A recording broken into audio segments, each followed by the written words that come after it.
Hi, I'm Debra Lawrance, and this is Just Tack. I'm going to drop a couple of big names here. David could go to Summer Bay. Well, David's dead. So What's happened with Neighbours, you know? Jackie, who's a very dear friend, is where I became Debra Lawrence rather than Pippa from Home and Away. Before we get stuck into today's conversation, I want to thank the official beauty partner of Just Tack, BeautyBoat.com. They have supported us from the very beginning, and they are stepping into this new era with us. Whether you are looking for Egyptian Magic Beauty Cream, the By Terry and Tan Luxe ranges, or their legendary Discovery boxes, they curate absolute Tier 1 products. For our long-time listeners, the legacy code is still active. Use BIN25, BIN25 at checkout for 25% off your entire order. Head to beautyboat.com today and thank you for supporting the brands that support this platform. Good day, good day, good day. Welcome to Just Tack. That was a different way to start it, wasn't it? Now, look, I'm trying to refresh how I'm doing these intros and outros because I feel like they're getting a bit, I don't know, I've been losing my personality in them. And so I'm trying to bring that back. And I thought maybe I could, I kicked the table then. This is the live feeling of these new intros, I feel. So don't cut that, Tom. Although maybe you didn't hear the kick, which means I'm talking about nothing right now. But I'm trying to make it sound really interesting. Is it working? But I also want to bring back, I think, me talking a little bit about the last week that was for me. A little bit of what's happening with me, because I feel like part of the reason that you guys listen to these interviews is because I'm doing them too. So giving a little bit of my life might, I don't know, entice you to subscribe or something. Or join our Patreon, where I give even more updates. I give true behind-the-scenes updates on all sorts of stuff. So I'm doing this intro a week after I actually recorded the interview.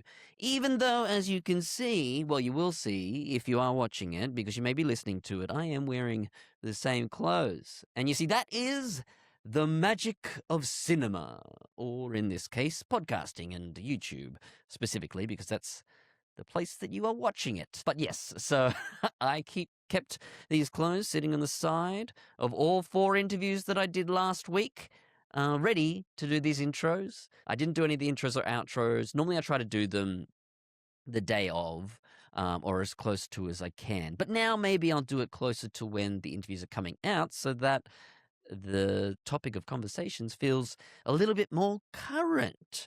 So yes, this was the first interview of 4 I did last week. It was a big week of interviews for me. Normally we don't get that many done, but Tom, producer Tom, Peeping Tom, is currently in the UK. He left mid last week, so we're trying to get a bunch done before he left so that he could edit them and actually have a bit of time off while he was in the UK. I think he's still got to do 1 edit, and we're going to have a couple of different kind of episodes coming that, well, he couldn't get to editing before he left. And I also wanted him to have time in the UK where he was just able to do his own thing. So you can look forward to seeing what they are. I'm not going to say what they are yet because I want to tease it out a little bit, but hopefully you like what they are. But yes, last week, 4 interviews. They were big ones. You are going to love them. Starting off with this one, to be honest. But yeah, it was a big week of interviews. On top of getting over illnesses, Ari's still struggling with some ear infections. He's on his 2nd round of antibiotics, some stronger ones this time. But he may be a kid like I was when I was younger who needs grommets to help with all of the stuff that goes on in your ear, because it's all connected with your eyes and your nose, your mouth, your esophagus, etc. It's all kind of one system. And then as you get sick, and as kids are, they don't really know how to blow their nose, so stuff builds up and ends up with infections in their ears. And unfortunately, that's where Ari is at the moment, which is a shame. If you listen to today's chat, you will hear the daycare illnesses coming through. And honestly, complaining about a cold feels pretty pathetic after talking to today's guest. She literally strapped a slimline fiberglass cast to a freshly broken wrist and shoved it under a costume just so she could get back on stage for A Christmas Carol. And as we discussed today, actors really are a different breed of addict. And today I'm sitting down with the absolute icon, legend, and veteran of the Australian industry, Debra Lawrance.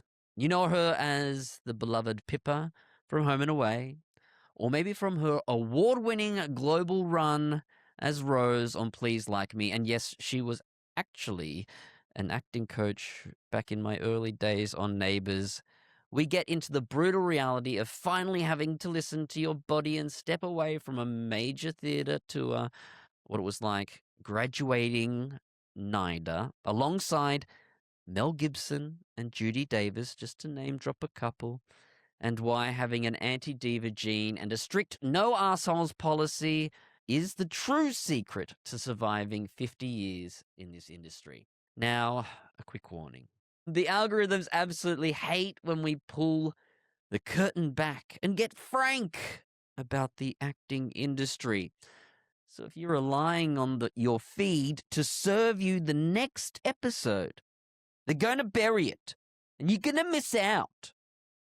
So you know what to do. I say it every week. You got to hit the button. Hit the button. The subscribe button. I don't know what that voice is, and I apologize. And all I'm asking, one simple favor, is for you to hit the follow or subscribe button, and this will guarantee that it'll pop up in your feed. At a minimum, if you hit the bell on YouTube, it'll give you a little notification. And we are really, really trying to make these good. And we're open to feedback, especially if you're on our Patreon.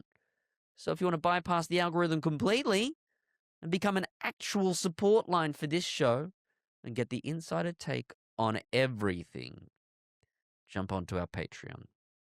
And if you want to watch the completely uncut, extended video version of this chat with Deb, including a hilarious moment I'm assuming Tom will cut, where she accidentally closed her browser tab mid-interview, and, well, we just had to wait for her to come back. It is sitting over there right now.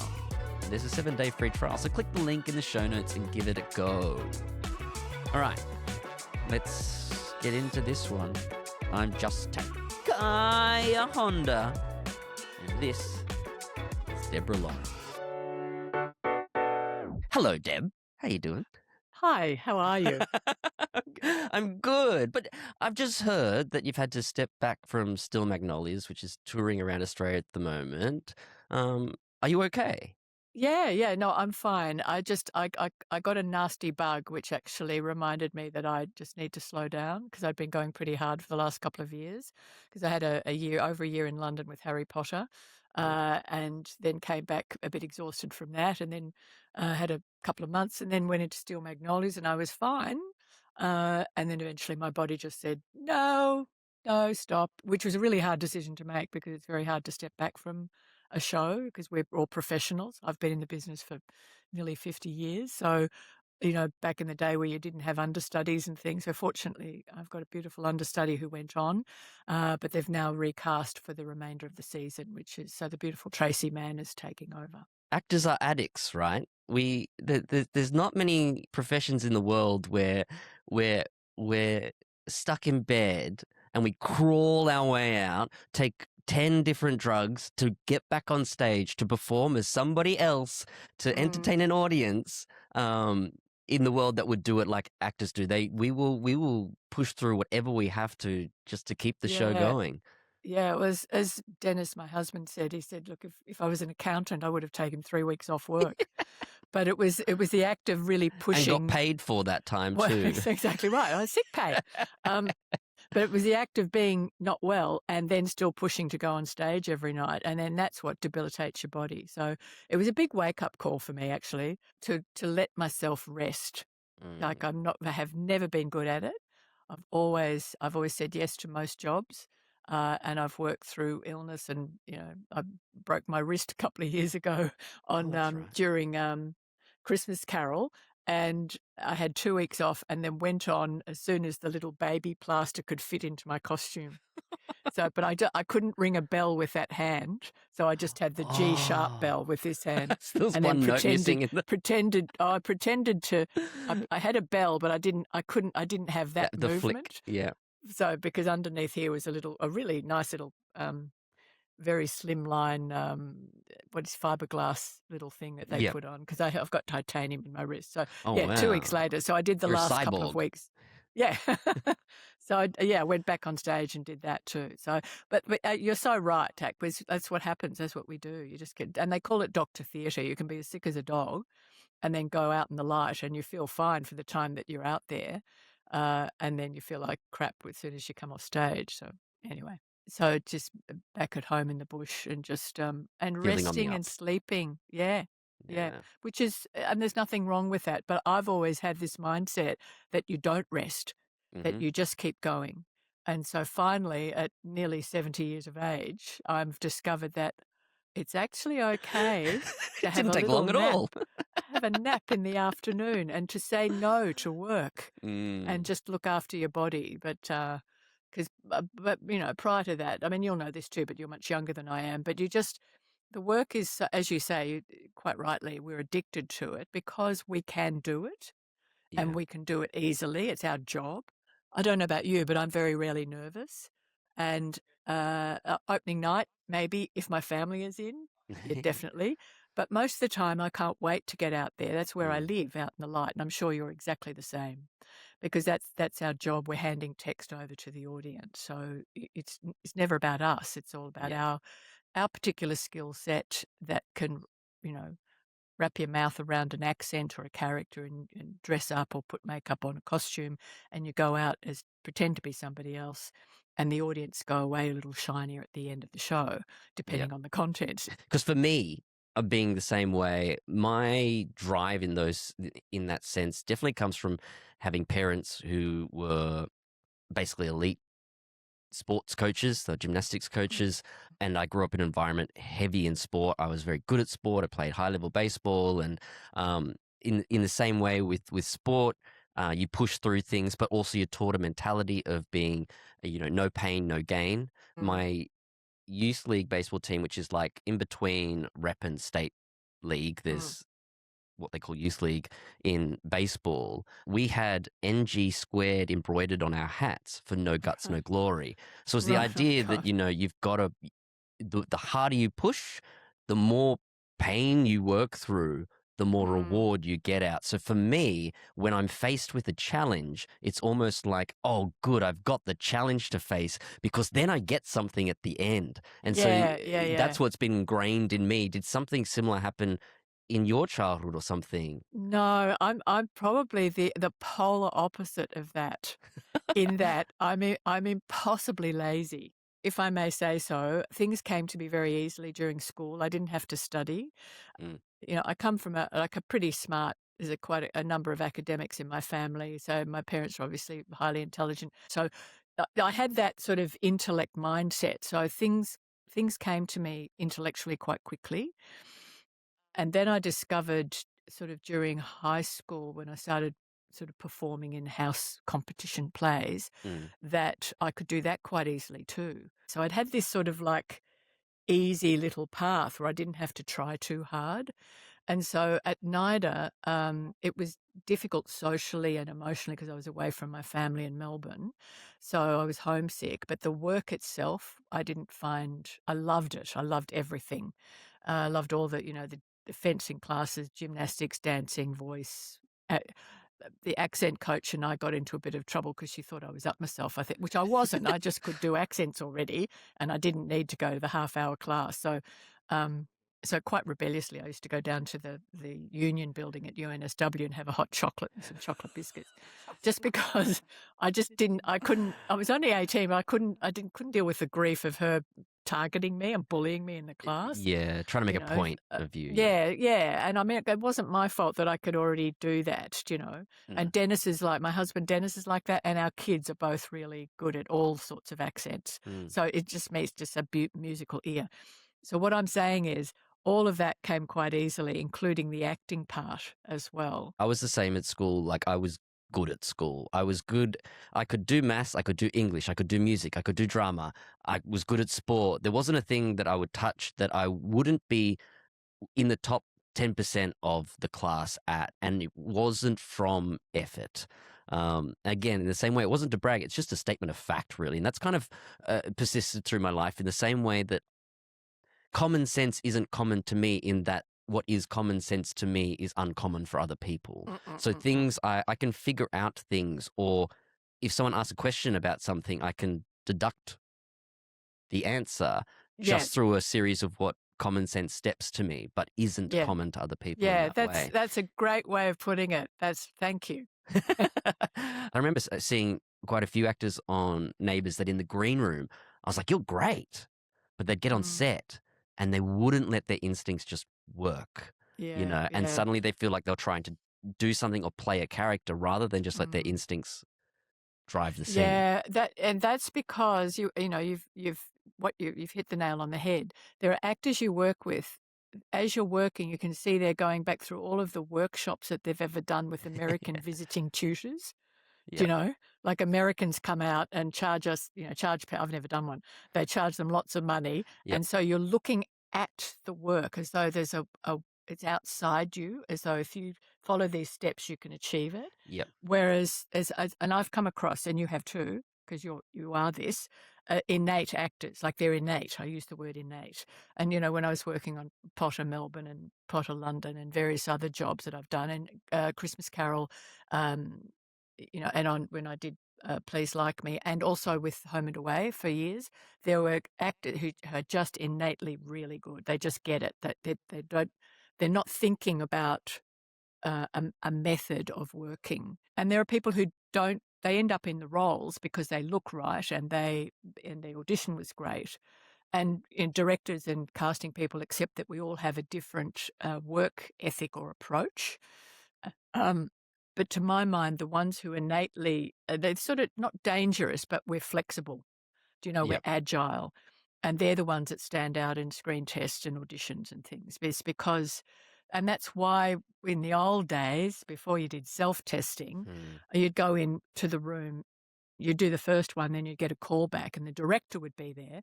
And then they'd throw a curveball at you and ask you to do it a different way, which is just checking your agility, which means that you won't be some asshole on the set who's going to be, you know, sitting in a chair going, I'll be ready in a minute. Just wait, just wait. You're just going to, because we're all yep, there to work, the crew's there to work. We're all there. It's a collective effort. yeah, But absolutely. yeah, so they need to, in the casting process, they need to test that you're not going to create any problems on the set or delay things or fall apart or whatever. In an industry where inevitably you're going to have periods where you aren't achieving in quotation Mm. marks, how have you managed to handle the mental side of that lack of achievement, so to speak?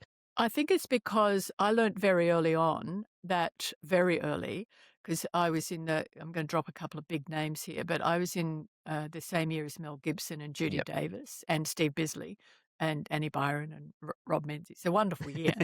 Yep. But we were a really good year. We all really liked each other and were very supportive of each other. So when Judy, for example, like the boys, Mel and Steve went straight on to Mad Max as soon as we graduated. And so that's because they're great. And, Mel looks like Mel and Steve's amazing. And no one knew what Mad Max was going to be then. It was just No, no, another no. film, Well, you know. it So was a whole genre that just birthed a whole lot of stuff in America as well about, if you make the good guy mad enough by killing his family, he can use whatever weapon he likes to annihilate everybody. So that makes that's sense. where it all started. Rambo, blah, Alien, blah, all that. But Judy, being a girl, so I had strengths and weaknesses. Judy had strengths and weaknesses at NIDA, and over 3 years, you get to know each other really well.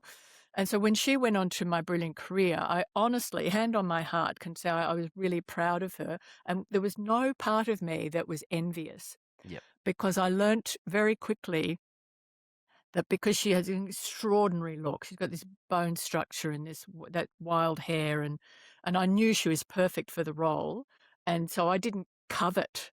I wasn't Yep. disappointed that I hadn't been seen for it or whatever.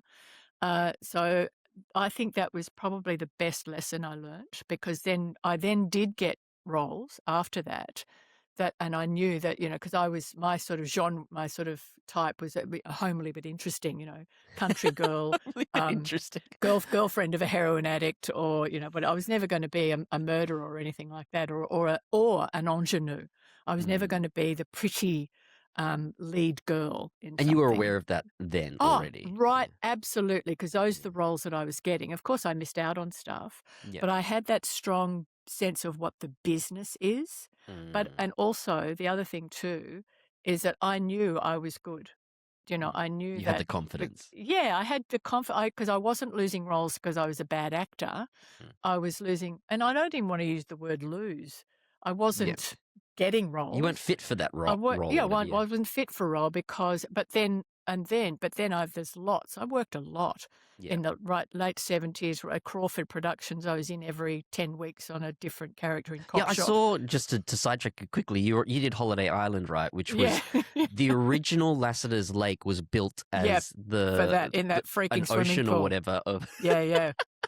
What was it like then? Oh, well, no, it was all, because you just did guesties on everything. Like Crawford's, it's a rarity. Like all of us started on that. I was working with Belinda Giblin on Steel Magnolias, and she did all the Crawford stuff as well. We all did Sullivan's, we all did Holiday Island, we all did Skyways, we all did, Cop Shop, all of the stuff that was coming out of the Crawford Productions stable.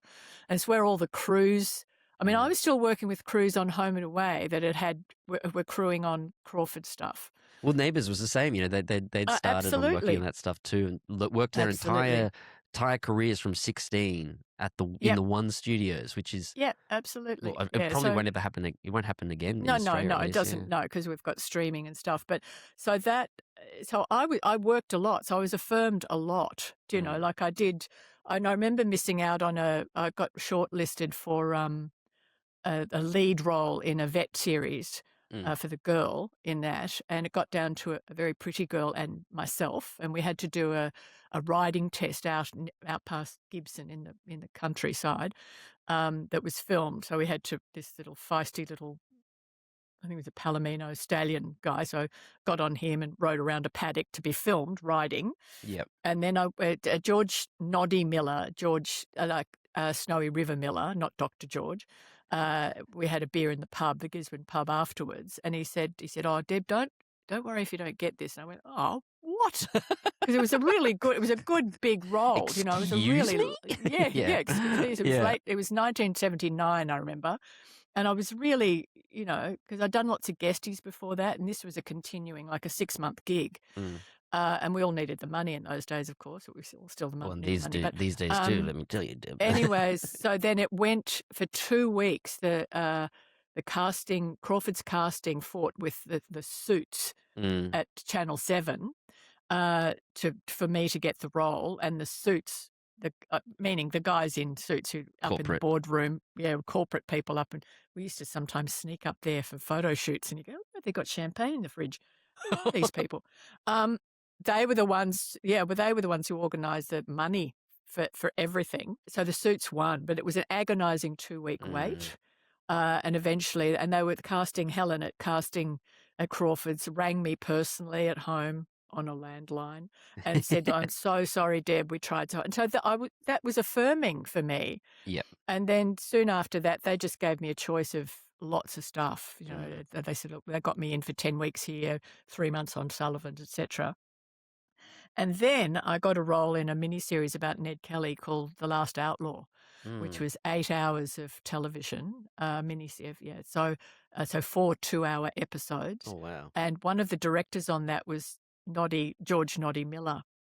And I remember being on location up in Seymour, where they'd built the set of the Kelly homestead, and had my makeup and was in my woolly costume and stuff, playing Maggie Kelly. And I got out of the makeup truck, went down out of the van, and George was standing there, and he put his arm around me and walked me down to the set, and he said, "I knew I'd be working with you one day." And it was lovely. It was one of those really memorable moments. So I hold on to those things because they're wins. That's so, and that also reaffirms where you are. So when you ask about how do I get through the times when I'm not working, I realise it's because the roles are not there, or I've not right for them. Did you ever have to not work as an actor? Yeah, there was a period, probably around 2005, when Will, our son, was about 3. Mm. And because I'd finished Home and Away in 2008, and with to come down to Melbourne to be with our little mum, Mm. because she was towards the end of her life. So we got 3 years with her where I didn't have to work. So Oh, during that nice. time, and we were trying to have another baby, so we got William during that time, and I was looking after mum. So I didn't work for about 2 years straight. Didn't notice because I was, we had money and we paid off the house. It was all fine. Yep. Everything was done. We had soap operas, actor Tats Lotto. Um, because both of us had been in it. So, Yep. we were able to buy our real estate. You were double dipping. Yeah, exactly right. So the pressure was off financially. Yep. So then you don't notice because you don't have to work to pay a rent or pay a mortgage. And we had a little baby, and we had my mum. And then just around the time, then I got a job on Blue Heelers. I had some new photos done when Will was about 2, and mum was sort of in her last months, really. Mm.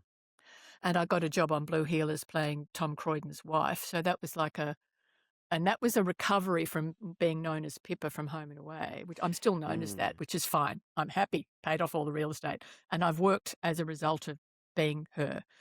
So she's my best friend. So worked, did that, and that sort of got me back into the business again. No, but you have had an incredible career in terms of being able to go from one to the next thing, both stage and screen. And it's interesting because you obviously Pippa was massive and made you a household name, or at least a household face, whether people knew you as Deb or Pippa. And you sort of mentioned that there was a time where you had to break free from that, and maybe that it was kind of good timing with your mum and those 3 years that allowed the industry to sort of forget you, so to speak, so that you could kind of reintroduce yourself. But when you did reintroduce yourself, did you feel like you had to somehow reprove yourself beyond the Pippa thing at all? Well, I didn't personally feel that because the character I played in Blue Heelers was very different from Pippa. Well, she was a reverend in the church. She was a very kindly person. So that's fine. But that's where we get down to the business machine, Tak. It's what happens is that you understand what the business is. So I knew there was going to be a whole lot of stuff about Debra Lawrance. It's where I became Debra Lawrance rather than Pippa from Home and Away. So I still Pippa to a lot of people. Like people would call me Pippa in the street and then immediately say, "Oh, I hope you don't mind." No, I said, "I don't mind." But that's where, because I was, we had, when Tom Croydon and the Reverend Grace got married, I was on the front cover of TV Week, and there was publicity. So that was Debra Lawrance. So I think prior to that, I think all the time I was playing Pippa, that Debra Lawrance, even though your name's on the credit and stuff, people talked about Pippa. They don't talk about Debra Lawrance. So I think it was probably that marked where people started talking about Debra Lawrance. Whereas prior to that, or right through the 80s, I'd done a lot of stuff. But this is going to sound really cute, but I'm never aware of who I am. People stop me in the street and I still it's lovely. Don't get me wrong. It's really lovely. And people ask for autographs or selfies or whatever, but I still I think I must have an anti-diva gene, because I'm really bad at, let's say I'm less good at being, "Oh yeah, hi, no, nice to see you." I'm always really thrilled to bits and surprised, and just that I've affected somebody's life. And then when I go back and look at all the stuff that I've done, it has had an effect on people's lives. Like, as you know, you would have known this with Neighbours, of, a gay couple having kids, gay men getting married, it's this, and Pippa looking after foster children, always being really kind. Dennis and I were then ambassadors for Barnardo's Australia, which is the big foster care organisation. And then I worked with the Lindy Chamberlain story with Meryl Streep, which was Oh, amazing.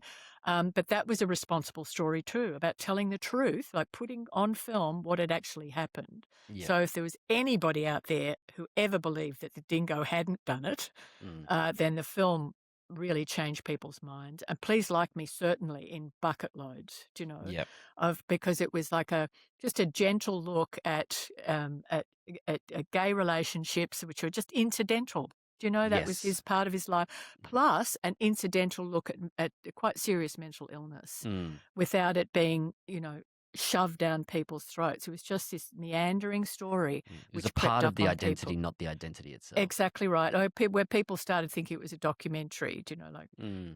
oh yeah, when you were walking through Tasmania with your mum. No, actually, I'm Josh Thomas and Debra Lawrence is an actor.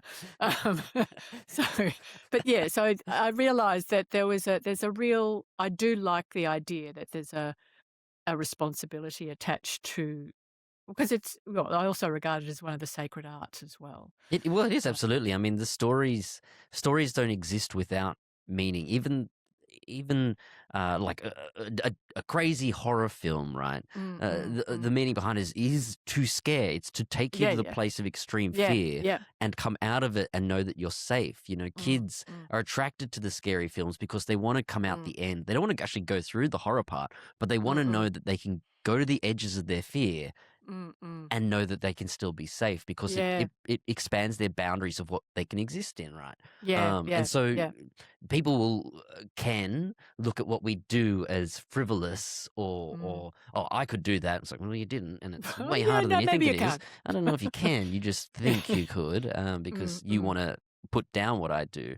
mm. But in reality, we saw through COVID, etc. Not that it's changed anyone's funding models, but that the one thing that no one wants to let go of or could live without is the arts. But Mm, ironically, in a societal sense, we look at it as the thing that's disposable and not yeah, valued in the way that it yeah, should be. yeah. And we're looking at an Australia in the next 20, 30 years that won't have a media representation, at least in a Mm, dramatic sense, because mm. we'll buy it all in. Yeah, well, yeah. Well, unless there are really stringent rules, which we've fought Yes. for years to Yeah. put in place. And the other thing too, that because there's been big major musicals that have had to stop Yes. their tours, and the point they're making, of course, is that they should be given a tax break. It's so, which is what happens in the West End. Those Yeah. guys get a tax break. But I mean, mind you, it brings in all of the tourist dollars. All of the theatres in the West End are booked out. Yeah. But it's also, they're able to, I mean, they're financially in trouble too, of course, but they probably just need a bit more of a tax break Yeah. than they've got at the moment. But that would solve the financial stuff for the West End, is to increase the tax break. And we just need to have one in place Yeah. here. And it's because they go, oh no, there's only an X amount of population go to see musicals. But, they come into town and they book theatre tickets and, they eat in the area and there is, and okay, it's maybe small, but it brings in $4 billion. Yeah. $4 billion. I saw that on social media recently. Yeah. And yeah, I agree with you. It's this whole thing that, that what we do is frivolous is such a good word, Tack. It's a really good word to describe it because it's because people don't, it's not, their enjoyment of what we do is not measurable. It's like Mm. sitting and they'll come out and go, oh, you've got to go and see this show. It's fantastic. Or I was watching this thing. I was watching The Bear on Netflix. I was watching, Yeah. or no, I've got to sit down for Neighbours every night. I mean, look at the grief that occurred worldwide when Neighbours finally left. Yeah. It was all of that was happening when I was in London. And whenever speaking to people at this Harry Potter stage door, and they wanted to know, of course they wanted to know about Home and Away, but they wanted to know about what's happening with Neighbours, Yeah. because it was like, it's appointment TV. We've got to do a little bit of chat around Neighbours because Yep. Yeah, of there's an course. obvious connection there. Yeah. And people might not know that you were when you came on board. I don't know when, but as a drama coach for Yeah. That's where I many of us first met you. actors, Yeah. exactly. Yep. Which was really nice. Yeah. How did that come about? Oh, coaching for Neighbours happened because I've been doing my voice work. I think I mentioned it to somebody, and then somebody mentioned it that I could come on and do a bit of voice work with the actors, Yeah. like the newbies, like the Yeah. fresh ones. Like that's where I met you and Tim and Yep. beautiful April. Yep. And so it's about voice work because it's about clarity. I mean, Yep. I think I said to you at the time, I don't know what you're doing. We had a nice chat for an hour, but there was nothing Oh yeah, you needed from that me. sparked so much memory from me because I was like, oh no, my chat, because the people would bring scenes to you and then you'd work the scenes and that kind of stuff. But for me, I was much more interested in the broader questions Yeah. and career stuff and Yeah. and the larger managing arcs, Yeah. managing personalities, all Yeah. that kind of stuff. Yeah. And accessing Yeah. that knowledge rather than the specific of Yeah, how well, do I play because this scene out or whatever. yeah, Yeah. because you didn't need that, though. So I think I said that to you at the time. Yeah. But it ended up being, I mean, there was a voice component to it because articulation is everything. Yep. And if you're lazy, you'll feel lazy within the character. And it was also because the Australian accent is so lazy. Whenever we do something quite deliberately, we feel as though we're being incredibly theatrical, when in fact we're Yes. just being a little bit sharper.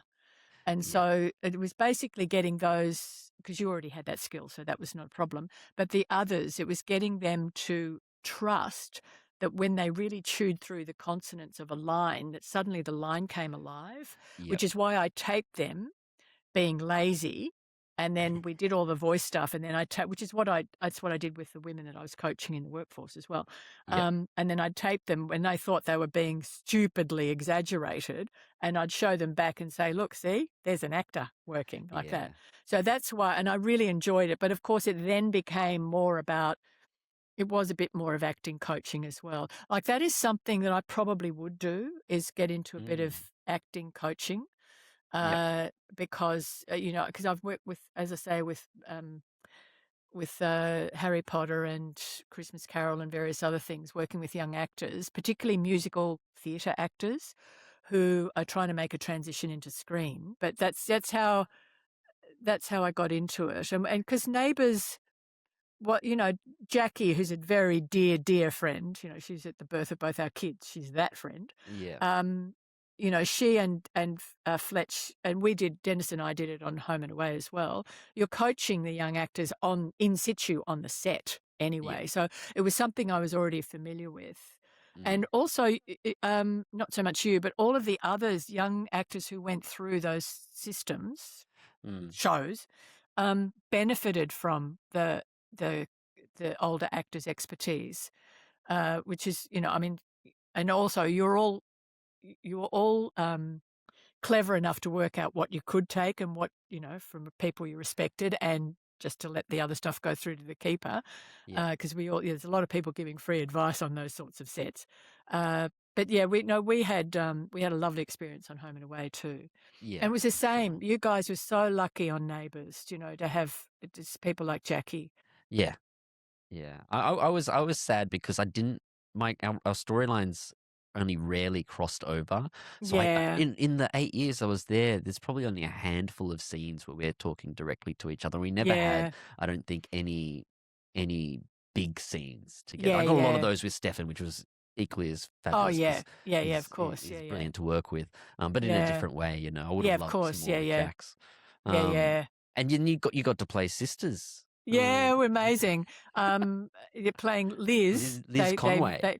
They're Liz Conway, but that had been played by another actress 20 years before. So there's Oh, a really? I didn't know that little part bit of of it. there was a little bit of a frisson amongst Neighbours fans overseas, like, why? I mean, they were happy to see Pippa from Home and Away. It was an amazing crossover if you think about it. Yeah. I And do still wish there was a genuine crossover between the two shows, because they were never actually in competition. They were just the two daily soaps in Australia. exactly. And they should have had it. They absolutely should have. It would have been phenomenal. Yeah, of course. Not too late. I mean, Neighbours still exists in the world, so That's true. somebody could turn up in Summer Bay. True. David could go to Summer Bay. Well, David's dead, so it'd be. Oh, David. All right, I didn't know that. You didn't know that? Oh. No, sorry, darling. Gosh. No, a very, Oh. very good death episode, I've got to say. Good. And Matt, actually watching it for Matt's performance and the following stuff that he did. It's Yeah. easily the best stuff he did on the show. Oh, okay. It's phenomenal. Although Yeah. that's why you didn't work with Dennis when Dennis came into Neighbours at the Oh, he very end. did. Yeah, he was in the old people's home. Oh no! Actually, I did see that. Yeah, because Yeah, actually, yeah. past my funeral, I haven't been able to watch the show. Oh, okay. It Well, why would you? weirdly. Well, I mean, there's that, but it's also I wanted to because I knew obviously I'm still really close with the actors at that point and now, Mm, but then knowing what the storylines were and what work mm, they were mm. doing, I really wanted to watch. But it was strange that once his funeral was there, then it was easy for me to excuse myself from watching it. And I don't know Right. what Yeah, that is yeah. mentally, but it is a Yeah, strange, yeah, like, closure yeah. thing, you know? Yeah, yeah, yeah, Um, yeah. I didn't Yeah, well, I didn't really watch Home and Away when I was on it. mm, But I certainly absolutely stopped watching it after I left. So, yeah, I mean, you just don't because it's not in your wheelhouse of the sort of television you want to watch. But yeah, yeah, just for me personally, yeah. I'm very sorry I didn't know you died, darling. But anyway, Well, it's a whole story, like, because my mum passed away the week that we filmed his death, oh, and like, it was oh, a quite a oh no, full I on think I sort of remember period. But yeah, that. I think I yeah, remember that because yeah, I saw that on social media. I think, yeah, yeah, and people were talking about it. yeah. No, I Oh, did a bless. bit of Yeah, a yeah. post about it, but the more for Tough. me than for anyone else. Yeah, Uh, tough. but at the same time, it was a really nice experience in the sense that if it had happened the week later when I'd finished filming, obviously I'd have Amy and my family, but Mm. I would have been much more alone. Oh, But yeah, yeah, yeah, I yeah. had People. A it, job it to do. there was two things that I took from it. One, I felt like it was a some kind of message from Mum that Mm. I'd filmed his actual death on the Thursday, and then she passed away Sunday night. It was almost like her signing off on it, and Yeah, almost saying that I want you to know that I was here for it. Um, yeah. and then secondly, the timing of it. So he's you filmed his death, but you've still got this week of other stuff, which Mm, I know you can get through post my mm, death. mm, But mm, you'll also have this family that you've built over the last 8 years around you mm, mm. to not be there cuddling you in between takes or Yeah, whatever, yeah. but just to be Just there, to be there, to and behold to you. Yeah. feel Yeah, their yeah, yeah. love and their Yeah, yeah. support, Yeah, um, yeah. Yeah. that kind of thing. So, Yeah, yeah. uh, it was a very strange time, but also it was. I think the Yeah. timing of it was ideal in a lot of Yeah, ways. yeah, yeah, yeah. We Not all that have that can those. ever be ideal, but yeah, Yeah, yeah. I remember that when my sister passed away, uh, she I went to see her on. I'd been booked to do a a late home and away thing because they'd run out of adults. They'd sent them off to do panto, yeah, and so they needed Pippa to come and be at the beach house suddenly. It was booked 2 months in advance instead of 6 months, yeah, and it was a Thursday morning. I had to be on set 6 a.m. on a Thursday morning mm, in November, and so I was flying up the Wednesday afternoon. So mm, I went in to see my sister. She was secondary breast cancer, and all been visiting her in the hospital, but she yeah, was in the room near the nurses' station where where they watch them because they're in palliative care.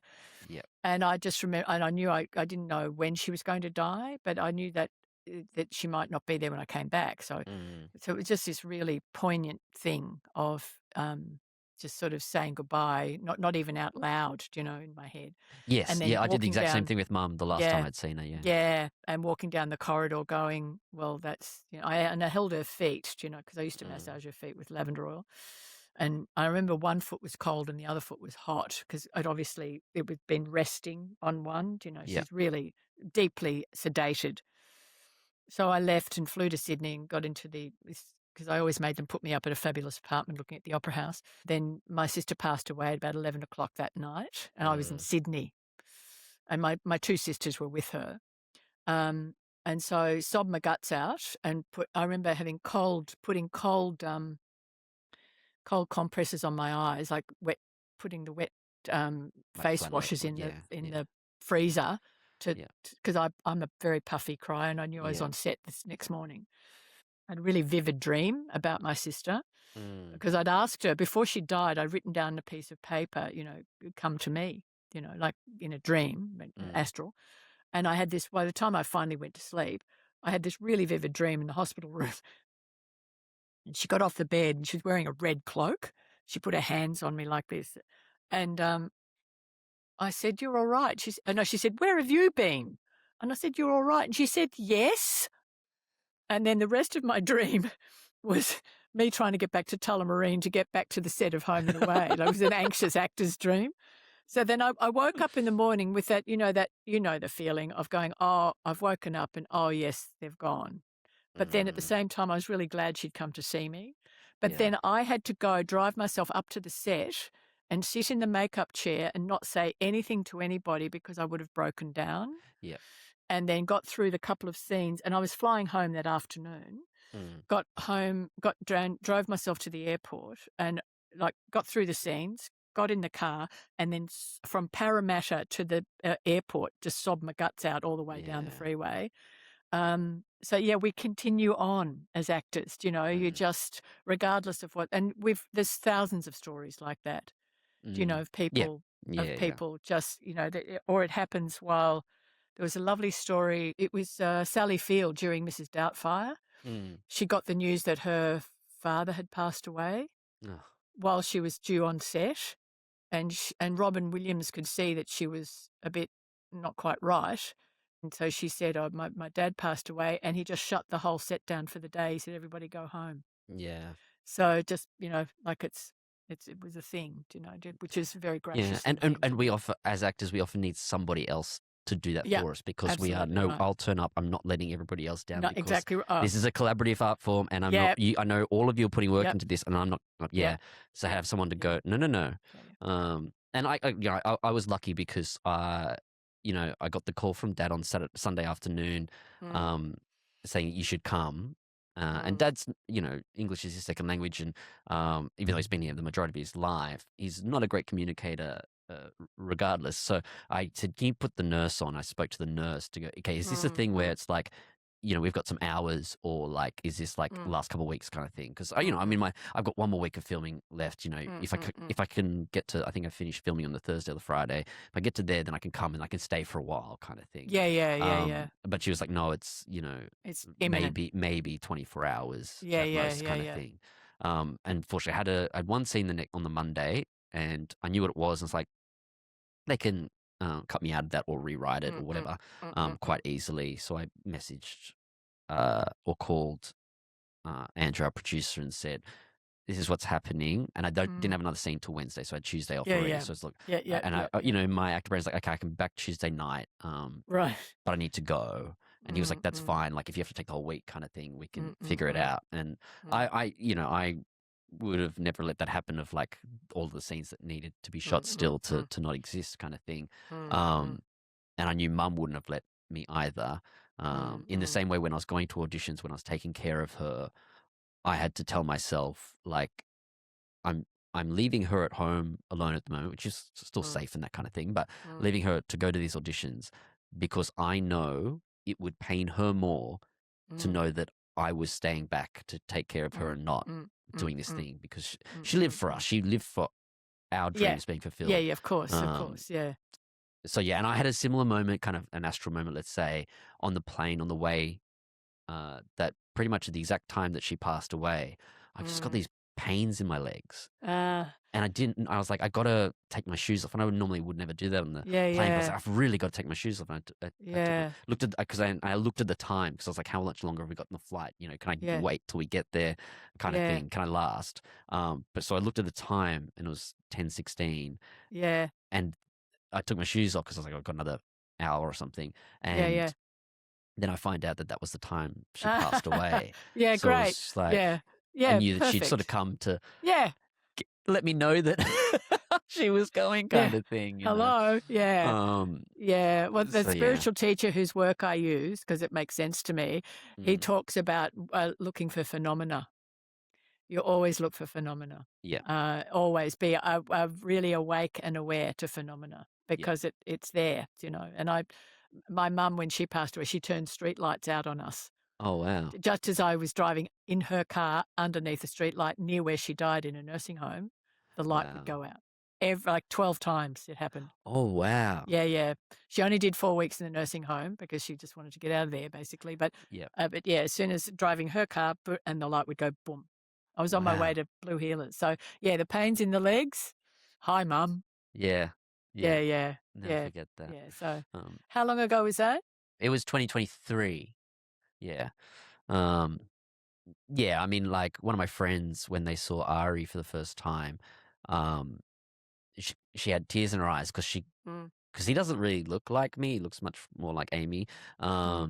She had tears in her eyes because she could just see my mum in his Ah, face. yeah, that's Yeah. great. That's great. Yeah, And there's yeah, of little things like course. when he was born, because so mum, and Ladies would often have her Mm, chin sort of resting on her hand in this sort of odd mm. position. And when Ari's born and very much in, when they're just that blob, he would Yeah. have his hand in that same way. And Ah, like, there's just yeah. nice little things like that, I which, love all this stuff. I love it all because it gives us it gives us solace, but yeah, also who's to say that it's not a thing?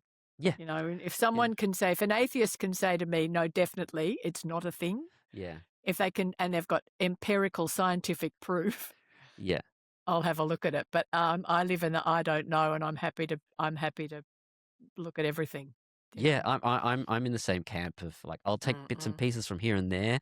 mm, I'm not religious in the sense where I think anyone's got it mm, necessarily right, but I'm mm. also not against the idea that there's meaning behind things, Yeah, of and if that course. Yeah, meaning is yeah, positive and it yeah, brings joy or comfort, yeah. and the same way if a religion brings joy or comfort to somebody in a Mm. positive way, Yeah, then yeah. I'm all for it. Yeah, absolutely. Yeah, joy and comfort. If only the world had more joy and I comfort in it at the know, moment. I know. But that's because I've got a theory about that. It's because there wasn't enough joy and comfort in the lives of those men who are currently creating issues around the world. Yeah, When they were little, there was not enough joy and comfort yeah, for and them. they're wanting to everyone else to feel what they feel. Yeah, Yeah, absolutely right. yeah. Yeah, they're sort of filling a hole. Have you got acting stuff coming up? What's happening with you? Some Where are play you? What are you school, doing? Yeah, of um, course. Yeah, yeah. but I haven't had the fortune of the right role coming across. Have you ever thought about writing your own stuff?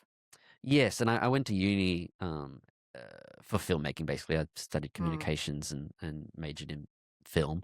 Um, but it's equally as hard to be successful at that. And Mm. if I need to create some stability for myself, Yeah, yeah, like I'm by the time this comes out, I should have had the advertising out. I'm starting some acting coaching and very much focusing on yeah. the mindset and the career side, the Yeah, business good. side, because Yeah, I think good. there is a hole there that is really I can provide a lot Yeah. of value to actors, Yeah, good, good, good, um, good. Yeah. to help give them stability outside of the acting, so the acting then doesn't become desperate for Yeah. work. Yeah. Yeah. Um, As well as Dennis says, it's who you are when you're out of work, not who you are when you're in work. that's You I know? like that. That's Yeah, great. yeah. Yeah, yeah. And I've always said from when I first started acting, when directing was still a thing that was more in my head, I can act the Mm. roles now that I can act the roles now. I can direct the films that I have in my head in Later. 40 years' Yeah, yeah. time, and Yeah, they'll still yeah, be the yeah. same film kind of Yeah, thing. So yeah, I yeah, definitely yeah. have stories I want to tell and things that I've come up with.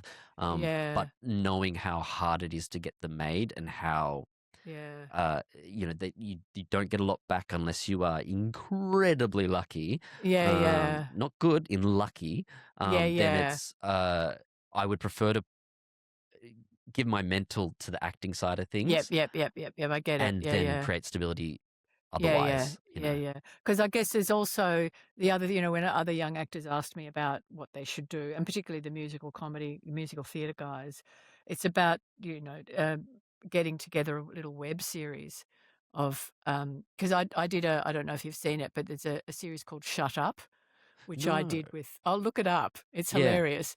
It was written by Tony Martin. Oh, Um, wow. and Celia Piccola and I are a mother and daughter, ostensibly through COVID. Like Tony's wife, Serena, wrote it about the conversation she and her mum would have during COVID. But then Brilliant. we shot it at the end of COVID. So then we had to do it. It's still got a COVID feel to it. Yeah. But it's called Shut Up the Series. If you put in Shut Up Series, Debra Lawrence, Celia Piccola, Yep. it'll come up. There's 6 eps of 5 minutes each. Oh, brilliant.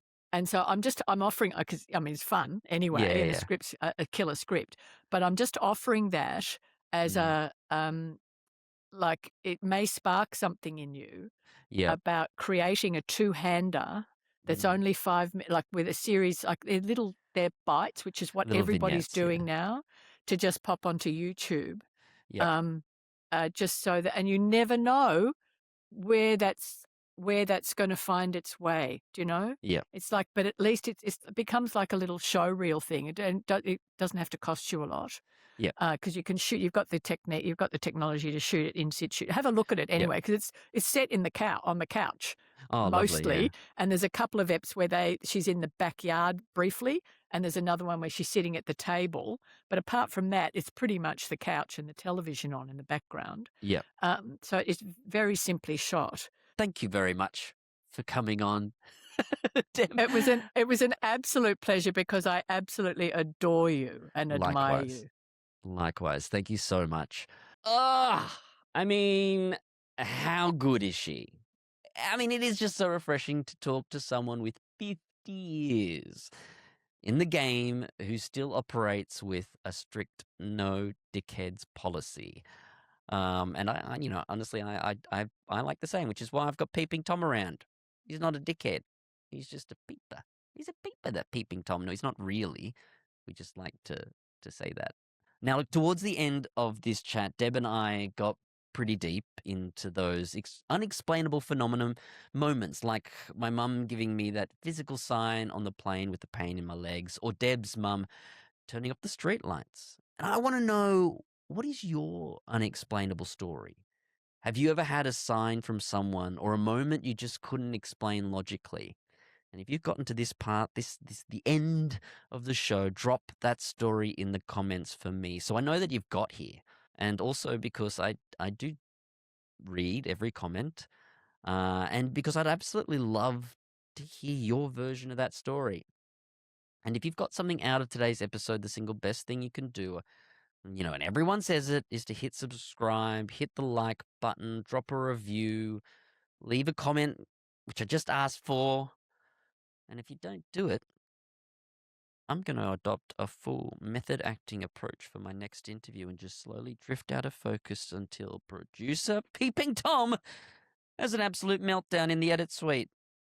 Don't do that to Peeping Tom. Don't do it to him. Hit subscribe. And as I mentioned at the top, if you want the completely uncut video version of this chat, including the parts Tom snipped out, because apparently it wasn't interesting enough, or it slowed down the pace too much. He doesn't sound like that at all. He's English. And we had Ben Jackson do an impersonation of him. If you missed that, you should go check out that episode. No, but he snips out all these bits that I find hilarious. So you should jump over to our Patreon. You can grab a free 7-day trial at on any of those tiers, which give you a whole bunch of different bits and bobs that are increasing in value, apparently. So, look, a massive thank you to those who are already part of our Patreon community, especially our currently solo executive producer, Carl B. Thank you for helping keep the lights on and for keeping Tom think that he's employed. Not that either of us are paid anything currently. It all goes back into the podcast. But it makes us feel like we're generating some kind of income. Anyway, that's the end of that. That's the end of the desperate plea to give us money in some way. All right, see you next week. That was Debra Lawrance, and I'm just Takaya Honda.